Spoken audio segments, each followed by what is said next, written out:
Hey, oh, Kirblog. Hey, oh, Kirblog. I almost did the fucking Spider-Man theme, but then I was like, wait a minute, I already did that like over a year ago for Mayorville, and that would be appropriate this time, even though this fucking movie had the call to literally open up with its like grand overture as the Marvel logo plays with like this big orchestral version of the classic Spider-Man theme. So, yeah, quick review of Spider-Man Homecoming. Holy shit, this was good. I mean, you know, duh. I know that's the general idea that everybody's gotten already. But, yeah, at the time this is going up, I actually saw it about a week ago, but got a little preoccupied, and again, was just my throat was wrecked, and my spirit was sick of just AX shenanigans. But, yeah, I went to go check this out as I was kind of nearing the end of my sickness, and it was went to go see it with Mike and Steve and a bunch of our friends. And yeah, this was great. It was interesting because I was really excited about this movie, and then I just kind of like put it on the back burner for a while, you know, between the other Marvel stuff that was coming out. And I had almost forgotten all over again that it's like, oh yeah, this is actually not going to be Spider-Man 1, the third attempt. It's just going to be a fucking Spider-Man movie. So by the time that it finally hit theaters, I was like, I just all over again. I was like, oh right, this is just a Spider-Man movie, and it's not just like, you know, not just like the origin story, harping on that point, but just like, you know, it wasn't the beginning for Spider-Man. It was like an established Spider-Man story. In fact, there was even this kind of nice mix of, you know, him being established as Spider-Man, but also still kind of figuring himself out. It was actually kind of a nice, you know, what I'd loved so much about the Spectacular Spider-Man show, where like that was just starting him off as like, okay, he's still in high school. You know, he's been Spider-Man for a decently fair amount of time and is still figuring out. But this was a real treat. First of all, and I do not mean anything bad by this whatsoever. This was the most like cheesy, wacky, cartoony of any of the Marvel Cinematic Universe movies I think I've ever seen. I mean, like the Guardians movies, you know, they certainly have their like kind of out there sense of humor and everything, but like not even close to. Homecoming felt very, very like approachable to like a younger audience as well. And again, not in a bad way at all. Like it was really, really like it owned how like bright and colorful, both literally and figuratively, it was. And I mean, you know, Tom Holland already kind of won my heart over as like, you know, Tobey Maguire, he's a good actor. I didn't buy him as Spider-Man or Peter Parker. Garfield, I bought as Tobey, and I liked a lot as Spider-Man. Tom Holland, I think, is the perfect live-action Spider-Man. You know, his, like I said in the review I did for Civil War over a year ago. Jesus H. Christ, it's been that long already. I thoroughly enjoyed his, you know, little bit of screen time in that. You know, so he was, you know, a real, or he in and of himself was a real treat. And all this cast was really solid. I remember Matt and Pete, who I've had on many of these, they went to go see it before I did, because they had a power outage, and they were like, well, what the fuck else we got to do? But go see Spider-Man. And I remember asking them like about if Tony was going to overstay his welcome, and I agree with what they were telling me ahead of time, in that I think that they utilized him very well in how they utilized him very sparingly in this movie. It didn't feel like, you know, another Iron Man movie with, you know, featuring Spider-Man and a bunch of other characters or whatever. Like him being this sort of authoritative figure, sort of, he and Happy Hogan overseeing Peter's developments, and it still being mainly focused on Peter, I think was very, very. I mean, not only was it cool, but it definitely helped separate this, I think, incredibly much from the other previous first Spider-Man movies in the past two incarnations. In fact, actually, it's funny because, you know, I was expecting, like, okay, maybe they'll have a flashback to the origin story or just some mention of something. I think literally there was just one mention of his Uncle Ben being dead. Oh, no, not even. No, I'm sorry. No, there was one mention of the spider biting him, there was no mention of Uncle Ben at all. There was nothing about his origin story, which makes me wonder about if they might talk about or go into more of that in future Spider-Man movies. I actually don't know what their plan, if they have any, for if they're going to be doing more Spider-Man movies in the Marvel Cinematic Universe or otherwise, or if they're just like, okay, he's established and now he'll be in the other MCU and you know, the Avengers movies and things. I know there was some kind of teaser thing or something for for Avengers Infinity War that was at the D23 Expo recently. But either way. So in this one, obviously also Michael Keaton was fucking outstanding. I remember, I don't remember if I said this in one of the older Marvel Kirblogs, but I remember saying I was hoping for either the Chameleon or the Tinkerer as like a kind of more basic villain for just something to like for a smaller scale story. Was not expecting Vulture to be the bad guy for this, but a really, really good choice. And also, I guess, you know, expect some spoilers in this. The Tinkerer being part of his posse, along with the Shocker in a way, which was a shocker as to how they dealt with the Shocker, and that was kind of hilarious.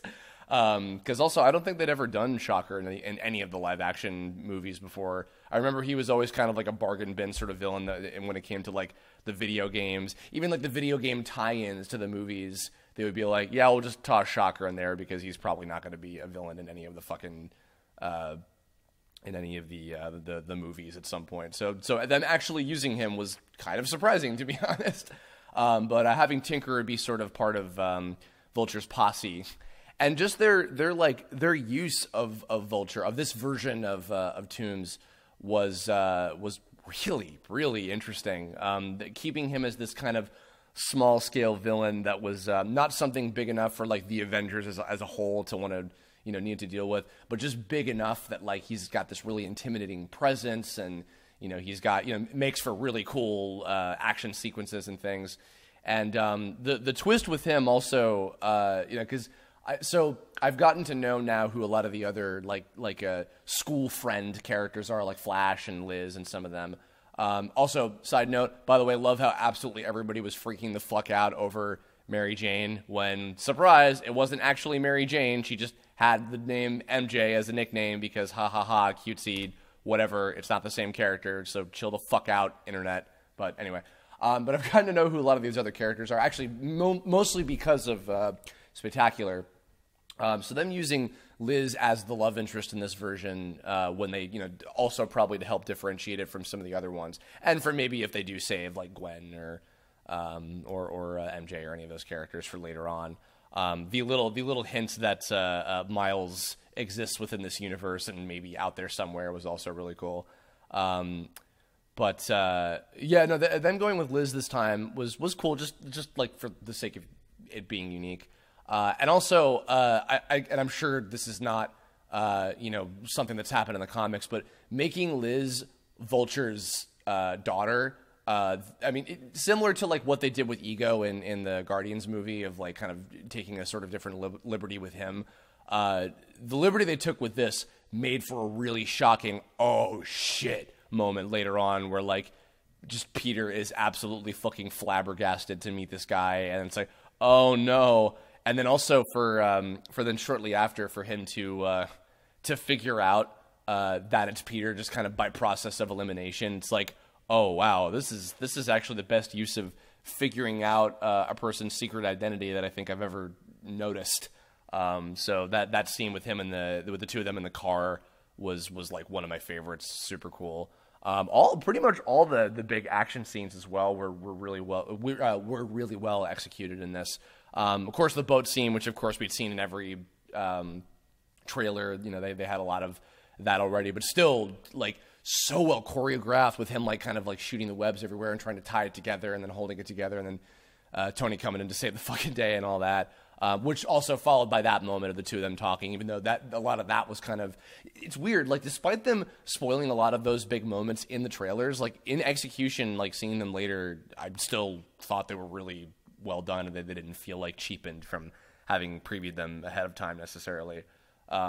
Oh, another little sort of cute cameo. I didn't realize this until I think Steve pointed it out to me was, I'll just say Michael Mando's character, and then what they did with him kind of in a very small way. That also makes me curious about like, ooh, what else do we have in store for if they are going to be doing more Spider-Man specific movies in the MCU for, I guess, Phase 4, what will be next.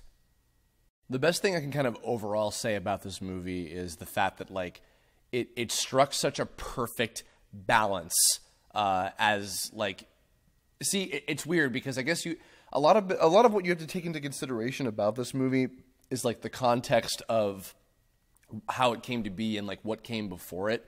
So like it's hard to like, I guess, give a completely objective opinion about this movie without thinking of what came before it. In my case, like, I just blanket think that, like, you know, well, what I think is that we've gotten progressively better.